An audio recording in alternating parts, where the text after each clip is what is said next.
Mahal kong pamilya. Isa, dalawa, tatlo. Pamilya. Pamilya ang inspirasyon ko sa lahat ng ginagawa kong pagsisikap sa araw-araw. Oo, sila lamang at wala ng iba pa.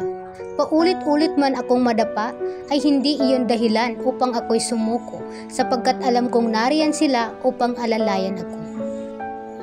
Sa bawat pagsubok na nararanasan ko habang nag-aaral upang makamit ang tagumpay sa hinaharap ay pilit kong tinitiis ang mga pasakit na dulot nito sapagkat ayaw kong mabigo ko sila sa hinaharap. Oo, hindi madaling tahakin ang bawat pasakit na dulot ng problemang hinaharap sa araw-araw, ngunit para sa akin ay magiging tulay ito upang ako'y manatiling matatag at maging malakas araw-araw.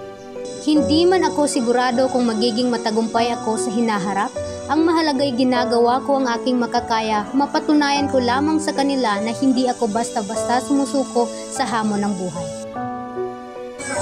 Ako ang magpapatunay sa kanila na hindi hadlang ang kahirapan, bagkus ito'y malaking biyaya mula sa Panginoon na siyang magiging dahilan upang maging matatag at matapang na harapin ang anumang pagsubok na kinakaharap.